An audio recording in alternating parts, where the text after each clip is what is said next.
Hey everyone, welcome back to Learning and Applied Behavior Analysis, our unit on reinforcement. This time we're talking about schedules of reinforcement. So basically, schedules of reinforcement specify which response will be followed by the reinforcer. There's two main divisions here. There's continuous, in which each response is followed by a reinforcer, and there's intermittent, where not every response is followed by a reinforcer. Let's talk about some more specifics. Okay, so let's talk about different forms of intermittent reinforcement. The first one we're talking about is a fixed ratio, so pictured right here in this figure. A fixed ratio is the reinforcer after X number of responses, and the number does not change. It is fixed. Right? So, for example, a fixed ratio of 5 is a reinforcer after 5 responses. For simplicity, let's use the example of a rat in an operant chamber, right? Pushing a lever to receive a pellet of food, much like the Sniffy the virtual rat that you're working with in your labs.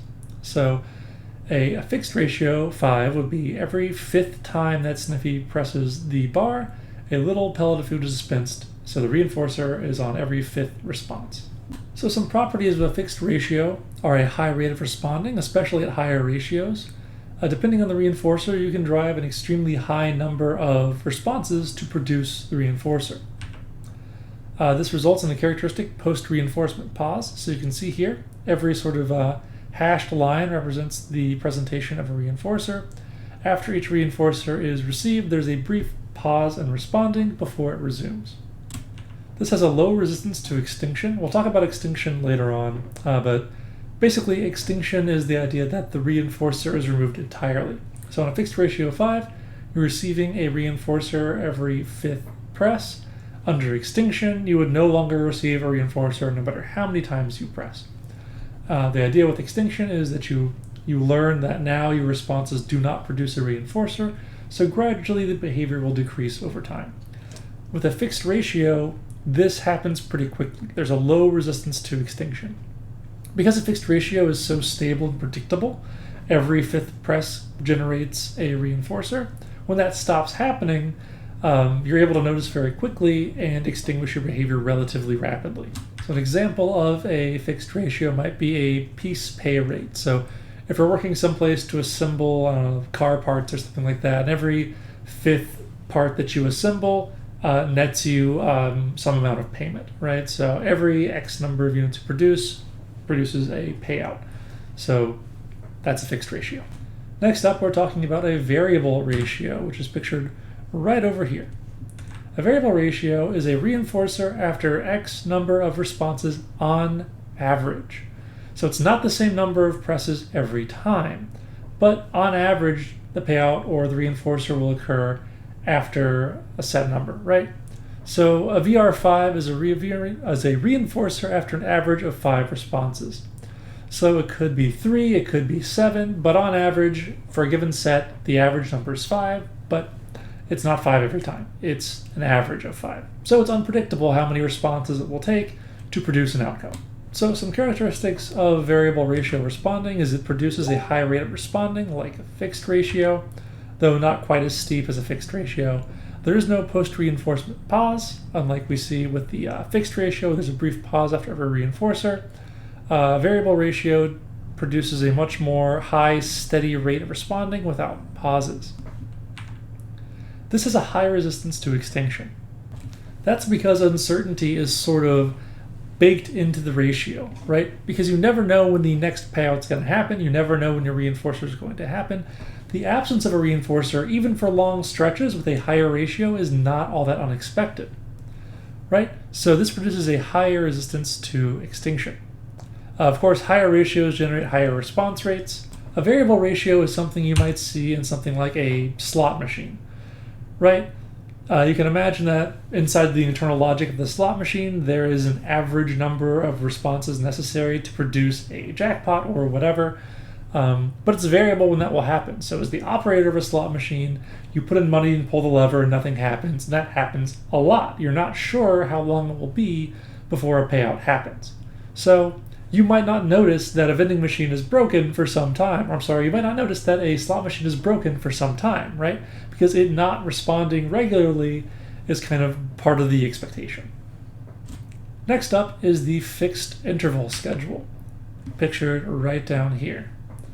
So as it sounds like, this is a reinforcer for the first response after a certain amount of time. The time interval does not change. So this is the first response that is made after a set amount of time has passed. So for example, a fixed interval 90 second is a reinforcer for the first response that's produced after 90 seconds. So this produces an interesting and very distinct pattern of responding. This is a low rate of responding that will increase toward the end of the interval. So once the subject learns the basic, interval, how long this interval is going to be, they will back off on their responding and ramp it up when it's nearly time for the interval to have passed.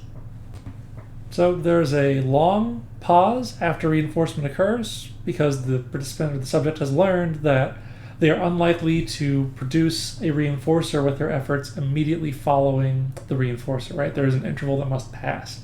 So they save their effort and back off on their responding and then resume their responding once again as it approaches time for the next reinforcer to be delivered.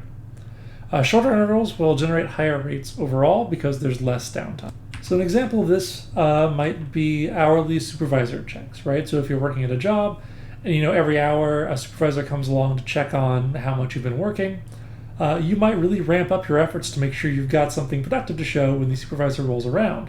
But immediately after that supervisor leaves, you're probably likely to slack off a little bit because there's no reinforcement to be gained. No one's there to watch you work. So this is rarely used in applied behavior analysis because it doesn't really produce a useful pattern of responding for most instances, right? We don't really want to cultivate this type of response pattern. It's rare that that's adaptive. So another example of interval responding, fixed interval responding, is something like feeding a pet. So for example, I feed my cat, twice a day at the same time. So there's about 12-hour interval between when they're fed. After I feed my cat, she doesn't bother me for quite a while, but as in right now, about an hour before her food time, she bothers me more and is actually showing up and asking for food right now. So she knows that the interval is nearly over and it's time for her to start asking me for food again. The last schedule we're going to talk about is the variable interval schedule, pictured right down there. So as you might be able to put together at this point, this is a reinforcer for the first response after X amount of time has passed on average.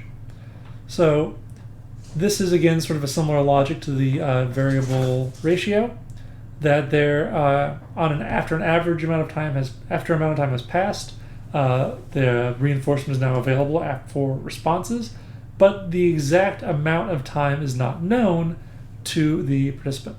Right, so the reinforcer may be delivered for the first response after an average of 90 seconds in a VI 90, but that is going to be variable, right?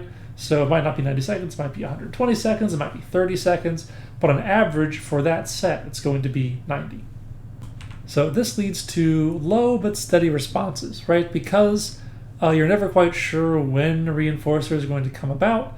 You don't see any scalloped pattern, right? Because they could be two very close together reinforcers. The reinforcers could be spaced very far apart. So it just leads to a sort of slow but steady checking to see if that reinforcer is available. Like a fixed interval, this is rarely used in applied behavior analysis. An example of this might be unpredictable supervisor checks. If you're not sure when someone's going to be coming in and checking to see if you've been making good progress, you're likely to sort of keep up an intermittent sort of schedule to make sure that you're not caught completely by surprise. So just a word on extinction resistance with all of these forms of learning. So as we talked about with the fixed ratio, this is a low resistance to extinction because it's a very predictable schedule. When a reinforcer isn't there and it's supposed to be, it's very apparent and it's noticed immediately and is impactful. Likewise with a fixed interval. If we know that food or whatever is supposed to show up after a set amount of time, and it doesn't, that is a surprising event, and we notice it and learn very quickly about it. However, variable ratio and variable interval have a high resistance to extinction, right? Because a variable ratio, you don't know exactly how many presses you need to make to produce a reinforcer. When the reinforcer isn't there, you don't notice it right away. You don't learn about it very quickly. Likewise, with the variable interval, you're not sure how much time needs to pass before you can be reinforced. Again, it's highly variable. So you need more trials to be sure that the reinforcer is no longer available and that responding is not reinforced and gets you nothing, right?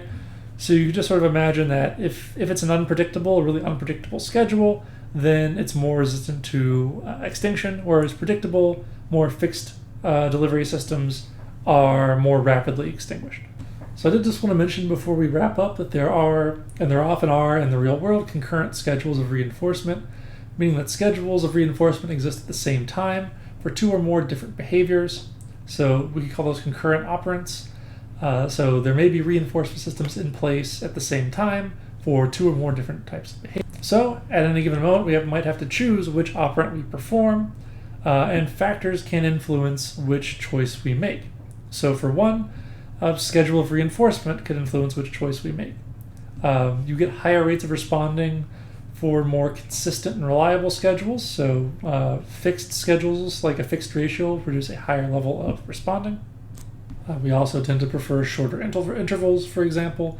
If we have a variable interval of 1 second versus a variable interval of 10 minutes, we're going to be responding more often for the one that happens more frequently. Magnitude of reinforcement can also play into this. We tend to like a larger magnitude of reinforcement.